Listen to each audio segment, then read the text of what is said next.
एक राजा बहुत बड़ा प्रजापालक था। हमेशा प्रजा के हित में प्रगतिशील रहता था।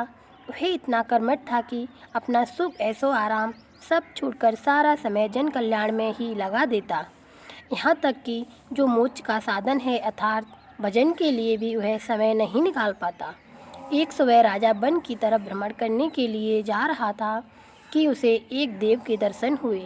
राजा ने देव को प्रणाम करते हुए उनका अभिनंदन किया और देव के हाथों में एक लंबी चौड़ी पुस्तक देखकर उनसे पूछा, महाराज आपके हाथ में यह क्या है? देव बोले, राजन यह हमारा बही खाता है जिसमें सभी भजन करने वालों के नाम हैं। राजा ने निराशा युक्त भाव से कहा, कृपया देखिए तो इस किताब में कहीं मेरा नाम भी है? देव महाराज किताब का एक एक पृष्ठ उलटने लगे परंतु राजा का नाम कहीं भी नजर नहीं आया। राजा ने देव को चिंतित देखकर कहा, महाराज आप चिंतित ना हों, आपके टूटने में कोई भी कमी नहीं है। वास्तव में ये मेरा दुर्भाग्य है कि मैं भजन कीर्तन के लिए समय नहीं निकाल पाता और इसीलिए मेरा नाम यहाँ नहीं है। उस दिन राजा के मन में आत्मग्लानि उत्पन्न हुई, लेकिन इसके बावजूद उन्होंने इससे नज़रअंदाज कर दिया और पुनः परोपकार की भावना लिए दूसरों की सेवा करने लग गए। कुछ दिन बाद राजा फिर सुबह वन की तरफ टहलने के लिए निकले तो उन्हें वही देव महाराज के दर्शन हुए। इस बार भी उनके हाथ में एक पुस्तक थी। इस पुस्तक के रंग और आकार में बहुत भेद था और यह पहली वाली से काफ़ी छोटी भी थी।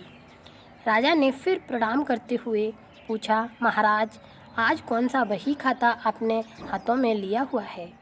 देव ने कहा, राजन आज के बही खाते में उन लोगों के नाम लिखे हैं जो ईश्वर को सबसे अधिक प्रिय हैं।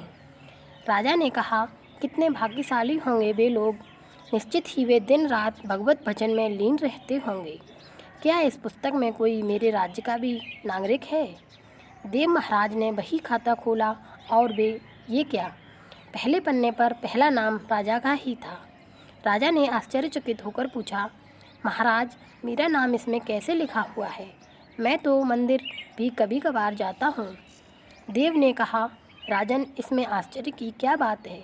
जो लोग निष्काम होकर संसार की सेवा करते हैं, जो लोग संसार के उपकार में अपना जीवन अर्पण करते हैं, जो लोग मुक्त का लोभ भी त्याग कर प्रभु के निर्मल संतानों की सेवा सहायता में अपना योगदान देते हैं, उन त्यागी महापुरुषों का भजन स्वयं ईश्वर करता है।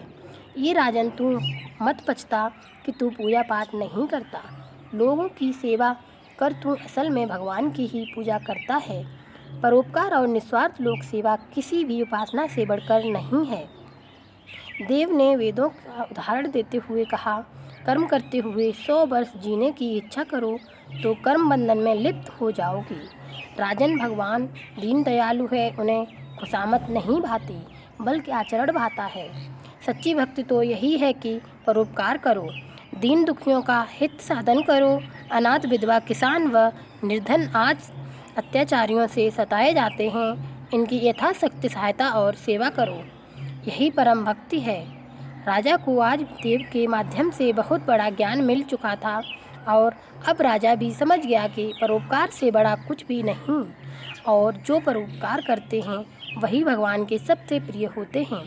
मित्रों, जो व्यक्ति निस्वार्थ भाव से लोगों की सेवा करके के लिए आगे जाते हैं, परमात्मा हर समय उनके कल्याण के लिए यत्न करते हैं। हमारे पूर्वजों ने कहा भी है, परोपकाराय पुण्याय भवति, अर्थात दूसरों के लिए जीना, दूसरों की सेवा को ही पूजा समझकर कर्म करना, परोपकार के लिए अपने जीवन को सार्थक बनाना ही सबसे बड़ा पुण्य है।